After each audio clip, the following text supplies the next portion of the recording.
د خوست ولایت امنیه قمندانۍ اړوند له مخدره توکو سره د مبارزې مدیریت له لوري د کوچني اختر را رسیدو په مناسبت د یاد ولایت 215 مستحقو ثبت شویو سوالګرو ته 800,000 افغانۍ چې هرې کورنۍ ته 3,000 افغانۍ کېږي نغدي مرسته ورکړل شوه.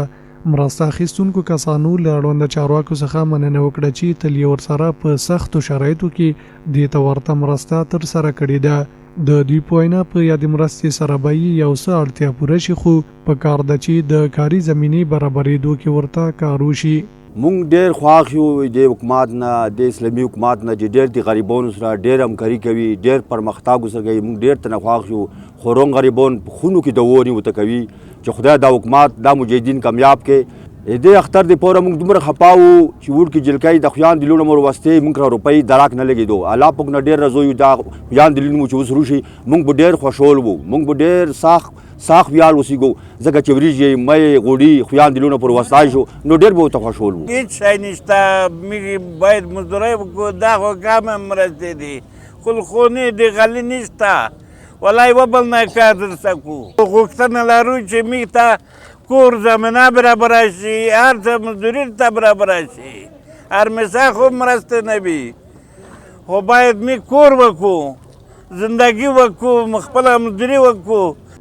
بلخوا د خوست امنیه قمندانۍ ویان طاهر احرار په وینا په یاد ولایت کې د سوالګرو ثبت پروسه لا هم روانه ده او هڅه کېږي چې له مسلکي سوالګرو څخه مستحق سوالګر بیل کړي، څو ورسره راتلونکي کې هم په شفاف ډول دې ته ورته مرستې ترسره کړي. طاهر احرار زیاته کړه چې له دې وړاندې هم مستحقو سوالګرو ته 15 دورې دې ته ورته نغدي او د خوراکي توکو مرستې ورکړل شوي دي. د خوست امنیه قمندانۍ د نشي توکو په وړاندې د مبارزې مدیریت لخوا هغو ثبت شویو 215 سوالګرو ته چې د یوې شفافې پروسې په ترڅ کې اړمن او مستحق پیژندل شوي وو د راتلونکي کوچني اختر په مناسبت هر یوه ته 3,000 افغانۍ نغدي مرسته ورکړل شوه. دغه نغدي مرسته د ولایت مقام امنیه قمندانۍ او نورو ادارو استازو په حضور کې وویشل شوه. البته هیره دې نه وي چې د امیر المؤمنین حفظه الله د ځانګړي هدایت له مخې خوست ولایت کې د نشي توکو په وړاندې د مبارزې مدیریت له لوري دا 8م وار دی چې اړمنو ثبت شویو سوالګرو ته نغدي او د خوراکي توکو مرستې ویشل کېږي.